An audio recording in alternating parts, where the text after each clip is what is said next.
నమస్తే, welcome to Riya news. Deputy CM Pawan Kalyan Pushpa 2 cinema అంశంపై స్పందించారు. ఇక దీంట్లో రేవంత్ రెడ్డి తప్పేమీ లేదు అన్నట్టే ఆయన మాట్లాడారు. కాకపోతే మూవీ టీం కావచ్చు, ఇటు అల్లు అర్జున్ కావచ్చు, సరైన టైంలో స్పందించి ఉంటే విషయం ఇంత దూరం వచ్చుండేది కాదని ఆయన అభిప్రాయాన్ని వ్యక్తం చేశారు. ఇక దీంతో పాటు మరి ఆయన సోదరుడైనటువంటి నాగబాబుకు కూడా మంత్రి పదవి ఇవ్వబోతున్నారు అన్న వార్తల నేపథ్యంలో దీనికి కూడా ఆయన ఒక క్లారిటీ అయితే ఇచ్చారు. ఆయన నా సోదరుడని కాదు, ఆ స్థానంలో ఎవరున్నా కూడా నేను ఆ పోస్ట్ ఇచ్చేవాడిని అని చెప్పి ఆయన చెప్పడం, ఆయన చెప్పిన విధానం కూడా మరి ప్రజలను ఆకట్టుకుంది. ఓవరాల్గా మరి అసలు ఆయన ఏం మాట్లాడారు, ఇప్పటి వరకు మరి పుష్ప సినిమాపై అలాగే ఆయన సోదరుడు అంశంపై స్పందించలేదు అనుకుంటున్నటువంటి వాళ్ళకి ఒక ఫుల్ క్లారిటీ అయితే పవన్ కళ్యాణ్ గారు ఇచ్చినట్టు తెలుస్తోంది. మరిన్ని విషయాలు తెలుసుకుందాం. మనతో పాటు ఉన్నారు సీనియర్ పొలిటికల్ అనలిస్ట్ రాంకమరావు గారు. నమస్కారం. నమస్తే అమ్మా. సార్, పవన్ కళ్యాణ్ గారు ఈరోజు ఎట్టకేలకు స్పందించారు. మనం చూసాం ఈ అంశం ఎప్పుడైతే జరిగిందో పవన్ కళ్యాణ్ గారు స్పెషల్ హెలికాప్టర్లో వస్తున్నారని కావచ్చు, చాలా రూమర్స్ క్రియేట్ చేశారు. వీళ్ళిద్దరి మధ్య కొన్ని క్లాషెస్ ఉన్నాయి, ఆయన స్పందించరని కావచ్చు. సో ఈరోజు ఎట్టకేలకు ఆయన స్పందించారు. అలాగే ఆయన సోదరుడి అంశంపై కూడా ఆయన మాట్లాడటం జరిగింది. సో ఆయన అభిప్రాయం వ్యక్తం చేశారు కాబట్టి అది మీరు వినే ఉంటారు. సో మీ అభిప్రాయం ఏంటి దాని మీద? అంటే ముందుగా పవన్ కళ్యాణ్ గారు ఈరోజు మాట్లాడిన విధానం పుష్ప చిత్రానికి సంబంధించి జరిగిన ఉదంతం, తొక్కిసలాట్లో ఒక మహిళ చనిపోయిన దాని గురించి చాలా స్పష్టంగా చెప్పారు. ఆయన చెప్పిన దాంట్లో ఒకటి మాత్రం గమనించుకోవాలి, జరిగిన దానికి మనం ఏం చేయలేము, జరగకుండా చూసుకోవడం అనేది అందరి యొక్క బాధ్యత. ఇది ఎందుట్లో సిబ్బందిదా లేకపోతే ఎవరి నిర్వాహకులదా, చిత్ర పరిశ్రమకు సంబంధించినటువంటి ఆ చిత్రానికి సంబంధించిన వాళ్ళ దాని కనుక మనం చూసుకుంటూ ఉంటే ఇందుట్లో అందరి ప్రమేయం ఎంతో కొంత అయితే స్పష్టంగా కనపడతా ఉంది. ఒకళ్ళ మీద ఈ నెపం మనం అయితే నెట్టలేము. దానికి స్పష్టంగా ఆయన ఏం చెప్పాడు, జరిగిన ఉదంతం జరిగిన వెంటనే కనుక చిత్ర కథానాయకుడు కావచ్చు, ఆ చిత్రానికి సంబంధించినటువంటి ఎవరైతే ఉన్నారో నిర్మాత కావచ్చు, సాంకేతిక నిపుణులు కావచ్చు, వెంటనే స్పందించి ఉన్నట్టయితే ఇంత దూరం వచ్చేది కాదేమో అనే అభిప్రాయాన్ని వ్యక్తం చేశాడు. అది మాత్రం వాస్తవం.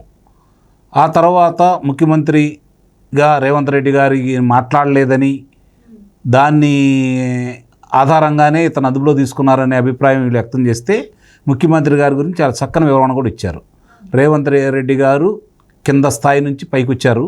ఆయన అందరి మనోభావాలు ఆయనకు తెలుసు, పోరాట తత్వంతో వచ్చాడు పైకి. ఆయన ఇలాంటి విషయాలు పట్టించుకోవాల్సిన అవసరం ఆయనకైతే లేదు. దీన్ని ఒకే ఘాటిని కట్టొద్దని చెప్పని చాలా విస్పష్టంగా ఆయనైతే చెప్పడం కూడా జరిగింది. అలాగే రేవంత్ రెడ్డి గారి స్థానంలో ఎవరున్నా అలానే చేసి ఉండేవాళ్ళని చెప్పడం కూడా, అంటే ఇప్పుడు ఆయన ప్రజాప్రతినిధిగా ఉన్నాడు కాబట్టి, ప్రభుత్వంలో ఆయన కూడా భాగం కాబట్టి, అందుట్లో సాధక బాధలు ఆయన తెలుసు కాబట్టి స్పష్టంగా చెప్పడం కూడా జరిగింది. ఇక్కడ ఈ ఉదంతాన్ని నిజంగానే ఆయన అన్నట్టు గొడితో పోయేదాన్ని గొడవలాగా తెచ్చుకున్నారు. జరిగిన ఉదంతానికి సంబంధించి స్పందన, వాళ్ళు మాట్లాడిన విధానం, తిరిగి అల్లు అర్జున్ ప్రసార మాధ్యమాలతో మాట్లాడిన విధానంతో పెరిగి పెద్దదైన మాట కూడా వాస్తవం. సరే, జరిగిందేదో జరిగిపోయింది. జరిగిన ఉదంతానికి సంబంధించి ఆ రేవతి అనే మహిళలను వెనక్కి తీసుకురాలేరు. వాళ్ళ కుటుంబానికి పెద్ద మొత్తమే సాయం ఇచ్చినట్టే, అందులో అనుమానం ఏం లేదు. అదే ముందు కనుక చేసుకున్నట్టయితే ఈ ఉదంతం ఇంత ఉధృత అయ్యేది కాదు, ప్రజల్లో కూడా ఇంత వ్యతిరేకత అయితే వచ్చి ఉండేది కాదు, ప్రభుత్వానికి కూడా ఈ అవకాశం ఉండుండేది కాదు.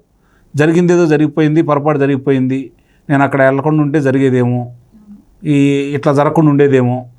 కాబట్టి వెంటనే ఆయన కనుక స్పందించినట్టయితే, వాళ్ళ కుటుంబాన్ని దగ్గరికి వెళ్ళేసి పరామర్శ చేసినట్టయితే అల్లు అర్జున్ గారు, లేదంటే ఆ చిత్రానికి సంబంధించిన వాళ్ళ ఇల్లు కానీ వాళ్ళ తండ్రి గారు వెళ్ళినా కూడా ఈ ఉదంతం అందరితోటి సద్దుమణకపోయినా, చట్టపరంగా తీసుకునే చర్యలు తీసుకున్నా కూడా ఇంత ఉధృతంగా వాళ్ళ మీద వ్యతిరేకత అయితే వచ్చి ఉండేది కాదు. దానికి ప్రభుత్వాల దగ్గరికి ఇప్పుడు పరిశ్రమ పెద్దలు కూడా వెళ్ళాల్సిన పరిస్థితి వచ్చేసింది. పరిశ్రమ పెద్దలు వెళ్ళటం, పరిశ్రమ తీవ్రమైన నిర్ణయం తీసుకోవటం, పరిశ్రమ మీద ప్రభుత్వం ఎట్టి పరిస్థితుల్లో కూడా రేపు పొద్దున్న నుంచి నేను ఇలాంటి అవకాశాలు ఏదైతే ఈ ప్రదర్శనలో ఎక్కువ ప్రదర్శనలు చేసుకోవడానికి కానీ, అధిక ధరలు అమ్ముకోవడానికి కానీ నేను ముఖ్యమంత్రిగా ఉండగా నేను దాన్ని అనుమతించడం చెప్పని ఆయన చెప్పిన విధానం మాత్రం నిజంగా అభినందించాలి. ఎందుకంటే ఇక్కడ గమనించుకోవాల్సిన అంశం ఏంటంటే, ఈ ధనం ఎవరికి వెళ్తుంది? ఏదన్నా సంక్షేమ కార్యక్రమాలకు వెళ్తుందా, లేకపోతే ప్రజలకు ఉపయోగపడే దానికి వెళ్తుందా అంటే పరిశ్రమ పెద్దలకే కదా వెళ్ళేది. అది ప్రజలకు ఏమాత్రం ఉపయోగకరమైతే కాదు కదా. దానివల్ల ఏమవుతుంది, ఇప్పుడు ఇంకొక అంశం ఇక్కడ మీరు చాలామంది కూడా వివరంగా తెలిసేటట్టు నేను ఒక మాట చెప్తున్నాను. ఈ ఎవరైతే అభిమానులు ఉన్నారో, ఈ అభిమానులు అధిక ధరలు పెట్టి కొన్న తర్వాత వాళ్ళు పదే పదే ఈ చిత్రాన్ని అభిమానంతో చూసుకునే అవకాశం కూడా లేకుండా చేస్తున్నారు వీళ్ళు. 200 రూపాయలు ఉన్నటువంటి ధరను తీసుకెళ్ళి 1200 రూపాయలకు వాళ్ళు అంటే 6 సార్లు అదే అభిమానులు వచ్చి చిత్రాలు చూసేవాళ్ళు చాలామంది ఉన్నారు గతంలో. ఈ 100 రోజులు ఎక్కువ రోజులు ఆడటానికి కారణం కూడా అదే ఆ రోజుల్లో. మరి ఈరోజు ఒక్క రోజుతోటే వాళ్ళు సరిపెట్టుకోవాల్సిన పరిస్థితి తీసుకొస్తున్నారు. అంటే ఈ అధిక ధరలు ఉండటం వల్లే ఎక్కువ మంది చూసే అవకాశం కూడా తగ్గిపోతూ ఉంది ప్రేక్షకులు. ఇది కూడా గమనించుకోవాలి. ఒక రకంగా ఇది చూసుకుంటే దీన్ని ఏమవుతుందంటే, ఇప్పుడు మేమేదో గొప్పవాళ్ళం, దేవుడి తర్వాత మేమంత దేవుడు అంతటా వాళ్ళం, మాకు ఇంత ప్రజాదరణ ఉంది, ప్రభుత్వంతో ఎంత అంటే రాజ్యాధికారం ముందు మనం ఎంత అనే ఆలోచనలో వాళ్ళు లేరు. మనం గొప్ప, మన తర్వాతే రాజ్యాధికారం అనుకుంటున్నారు. ఇప్పుడు రాజ్యాధికారానికి ఉన్నటువంటి అధికారాలు ఏంటి, వాళ్ళ శక్తి సామర్థ్యాలు ఏంటి వీళ్ళకి అర్థమవుతుంది ఇప్పుడు. ఇది కూడా గమనించుకోవాల్సిన అంశం. అంటే ఇంతగా చిత్ర పరిశ్రమ గురించి, చిత్ర పరిశ్రమకి ఎంతో కొంత కాంగ్రెస్ ప్రభుత్వం అనేది మొట్టమొదటి కూడా అంటే ఉందే వాళ్ళు కాబట్టి, వేరే ప్రభుత్వాలన్నీ మనం మాట్లాడుకోవాలా. 1982 దాకా ఉంది కాంగ్రెస్ ప్రభుత్వమే కదా ఉమ్మడి ఆంధ్ర రాష్ట్రానికి. కాబట్టి ఆ ప్రభుత్వం ఉన్నప్పుడు వాళ్ళు చేశారు. ఆ తర్వాత తెలుగుదేశం పార్టీ వచ్చింది, తర్వాత టీఆర్ఎస్ వచ్చేసింది. ఈ జరిగే క్రమంలో ఎవరి వంతు వాళ్ళు సహాయం చేసుకుంటూ వస్తూనే ఉన్నారు. తెలుగు పరిశ్రమ మద్రాసు నుంచి ఇక్కడ రావడానికి ఆ రోజు కాంగ్రెస్ పెద్దలు బీజం వేస్తే దానికి ముందుకు వచ్చినటువంటి అన్న నందమూరి తారక రామారావు గారు, తర్వాత నాగేశ్వరరావు గారు, తర్వాత వచ్చినటువంటి కృష్ణ గారు, వీళ్ళందరూ కూడా ఇక్కడే స్టూడియోలు నిర్మించుకోవడం, మరి చిత్ర పరిశ్రమకు దోహదపడ్డారు ఇక్కడ నిలదొక్కోవడానికి. మరి వాళ్ళందరూ కూడా దాంట్లో భాగస్వాములే కదా. వచ్చిన అవకాశాన్ని సద్వినియోగం చేసుకుని పరిశ్రమ ఇక్కడ తీసుకుని వచ్చారు. వచ్చిన తర్వాత ఆనాడు ఉన్నటువంటి కథానాయకులు ప్రజలతోటి, ప్రభుత్వంతో ఎలా మమేకమయ్యారు, ఏ విధంగా ముందుకు వచ్చారు, ఇప్పుడు కూడా వస్తున్నారు. ఏదైనా విపత్తు సంభవించినప్పుడు చిత్ర పరిశ్రమ వాళ్ళు ముందుగానే స్పందిస్తున్నారు, కాదని నేను అంటలేదు. కానీ ప్రజలకి, ఈ చిత్ర కథానాయకులకి, చిత్ర పెద్దలకి ఆ రోజు ఉన్నటువంటి అవినాభావ సంబంధం ఈరోజు ఉందా? లేదు కదా. ఇంతకంటే ప్రజాదరణ నుండి, అంత ప్రజాదరణ ఉండబట్టే కదా నందమూరి తారక రామారావు గారు మరి ముఖ్యమంత్రి అయింది. ఆయన చిత్ర పరిశ్రమ కథానాయకుడే కదా. అంతకంటే గొప్పగా ఉన్నారా ఈరోజు అని చెప్పి ఒకసారి ఆలోచించుకోవాలి కదా.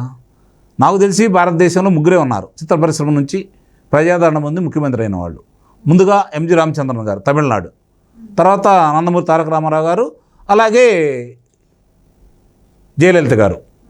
మరి ఆ అవకాశం, అంత మహద్భాగ్యం మిమ్మల్ని దేవుళ్ళల్లో కొలుచుకుంటూ మీ మీద అభిమానం పెంచుకొని మీకు ప్రజలు అండదండగా ఇచ్చే దాన్ని మీరు సద్వినియోగం చేసుకుంటున్నారా, దుర్వినియోగం చేసుకుంటున్నారా అనేది ఓసారి చిత్ర పరిశ్రమ కథానాయకులు కూడా ఆలోచించుకోవాల్సిన అగత్యం అయితే ఉందని అయితే నేను భావిస్తున్నాను. ఇక ఆ అంశం తీసి పక్కన పడేస్తే, వాళ్ళ అన్నగారు అయినటువంటి నాగబాబు గారి గురించి ఈరోజు పవన్ కళ్యాణ్ గారు మాట్లాడారు. అంటే ఈ పార్టీ ఎప్పుడైతే పెట్టినప్పటి నుంచి కూడా అతనికి చేదోడుగా ఉన్నాడు. అలాగే నాదెండ్ల మనోహర్ గారు మొట్టమొదటి రావడం కూడా జరిగింది.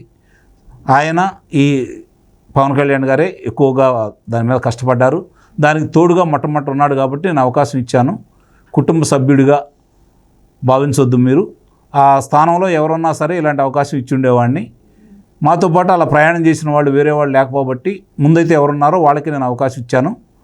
ఇప్పుడు అది నా అన్నగా చూడొద్దు, వారసత్వంగా చూడొద్దు అని చెప్పాడు. అలాగే ఆయన శాసనమండలి సభ్యుడు అయిన తర్వాతే మంత్రివర్గంలోకి వస్తాడని కూడా వివరణ కూడా ఇవ్వడం కూడా జరిగింది. ఇది మంచి పరిణామమే. ఆయన పార్టీ, ఆయన ఇష్టం. దాన్ని ఎవరు మనం మాట్లాడాల్సిన అవకాశం అయితే లేదు. కాకపోతే ఏంటంటే గతంలో వీళ్ళు మాట్లాడారు కాబట్టి కొన్ని సందర్భాల్లో దాన్ని ఈరోజు ప్రతిపక్షాలు ఎత్తి చూపుతాయి, ప్రజా సంఘాలు ఎత్తి చూపుతాయి, అలాగే మాలాంటి వాళ్ళు కూడా మాట్లాడతారు. కారణం ఏంటంటే ఆ రోజు మాట్లాడిన కొన్ని విషయాలు ఉంటాయి కాబట్టి. అంటే ముందు ఇలా ఎందుకు మాట్లాడాలంటే అది మన దాకా వచ్చింది కాబట్టి ఈరోజు వాళ్ళు వివరణించుకుంటున్నారు. అంతకుముందు ఎదురుదాడి చేశారు కదా. దాన్ని గమనించుకుంటే దాన్ని కొంచెం ప్రజలు ఆలోచన విధానంలో ఇది సబబేనా అనే నిర్ణయం వస్తుంది. ఆ నిర్ణయాన్ని కూడా మనం కొట్టిపారేయలేం, వాళ్ళ అభిప్రాయాన్ని కూడా. ఎందుకంటే జరుగుతున్న దాన్ని అన్నీ చూసుకుంటా ఉన్న తర్వాత ఆయన ఇంకో మాట కూడా అన్నాడు. నాతో పాటు కనుక ఆ రోజు ఓ దళిత నేతో, ఒక బీసీ నేతో మాతో పాటు ఇట్లానే పాలుపంచుకున్నట్టయితే వాళ్ళకి అవకాశం ఇచ్చిండేవాడిని అని చెప్పని అన్నాడు. సరే, అది సమర్థించుకోవడానికి అన్నాడైతే నేను భావిస్తున్నాను. అవకాశం ఇవ్వడానికి దానికి సంబంధం ఏం లేదు. అది సమర్థించుకోవడానికి మాట్లాడారని అయితే నేనైతే భావిస్తాను. ఆ ఒక్క విషయం తప్ప మిగిలిన విషయంలో అది వాళ్ళ పార్టీకి సంబంధించిన విషయం. దాన్ని ప్రజలు ఆమోదిస్తారా లేదా అని ఎన్నికల దాకా సమయం ఉంది.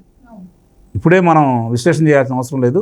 ప్రజలు ఆమోదిస్తారా లేదా అనే దానికి ఎందుకంటే గణాంకాలు కొన్ని కనపడతా ఉన్నాయి.